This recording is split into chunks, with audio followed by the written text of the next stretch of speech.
ഒരു ദിവസത്തേക്ക് എല്ലാ പോലീസുകാർക്കും അവധി നൽകിയാൽ ഹിന്ദുക്കളുടെ ശക്തി എന്താണെന്ന് ഞാൻ കാണിക്കാമെന്ന് വെല്ലുവിളിക്കുകയാണ് മഹാരാഷ്ട്രയിലെ കാൻഗാവിൽ നിന്നുള്ള BJP MLA നിതേഷ് റാണ.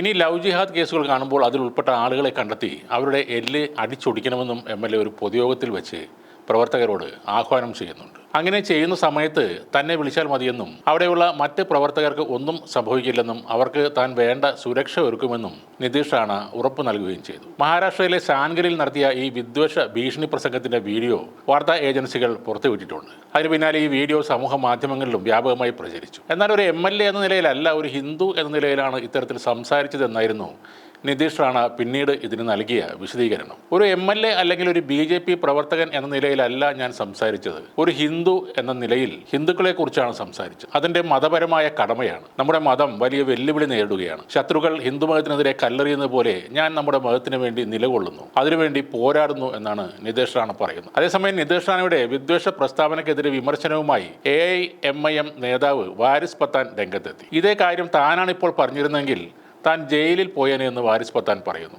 24 മണിക്കൂർ പോലീസിനെ മാറ്റി നിർത്തൂ എന്നും അദ്ദേഹം എന്താണ് ചെയ്യാൻ പോകുന്നതെന്ന് നമുക്ക് അറിയണമെന്നും വാരിസ് പത്താൻ പറഞ്ഞു. നിതീഷ് റാണയുടേത് പ്രകോപനപരമായ പരാമർശമാണെങ്കിലും അദ്ദേഹത്തിനെതിരെ കേസെടുക്കാതെ തെരഞ്ഞെടുപ്പിന് മുമ്പായി ഒരു വർഗീയ കലാപത്തിന് കളമൊരുക്കുകയാണ് മഹാരാഷ്ട്ര സർക്കാർ ഇപ്പോൾ ചെയ്യുന്നതെന്നും അദ്ദേഹം പറഞ്ഞു. നിതീഷ് റാണ ആദ്യമായല്ല ഇത്തരം വിദ്വേഷ പരാമർശം നടത്തുന്നതെന്നും ഈ മാസം 1-ാം തീയതി ഹിന്ദുക്കൾ കൂട്ടമായി പള്ളികളിലേക്ക് കയറി മുസ്ലിങ്ങളെ ഒന്നൊന്നായി കൊല്ലണമെന്നും നിതീഷ് റാണ പറഞ്ഞിരുന്നതായി വാരിസ് പത്താൻ കൂട്ടിച്ചേർക്കുന്നു. രാജ്യം ഭരിക്കുന്ന പാർട്ടിയുടെ നേതാവ് പറഞ്ഞ കാര്യം എന്താണെന്ന് നോക്കുക. ഇവിടുത്തെ ക്രമസമാധാനം പാലിക്കുന്നവർ ഒന്ന് കണ്ണടച്ചാൽ എതിരാളികളെ ഇല്ലാതാക്കുമെന്ന പച്ചയായ ഭീഷണിയാണത്. രാജ്യമല്ല മതം തന്നെയാണ് തങ്ങൾക്ക് വലുതെന്ന് പരസ്യമായി വിളിച്ചു പറയുകയാണ് BJP നേതാവ്. ഒരു അവസരം കിട്ടിയാൽ ന്യൂനപക്ഷങ്ങളെ ഇല്ലായ്മ ചെയ്യണം എന്ന ഹീനമായ ഒരു സന്ദേശമാണ് ഇയാൾ തൻ്റെ അണികൾക്ക് നൽകുന്നത്.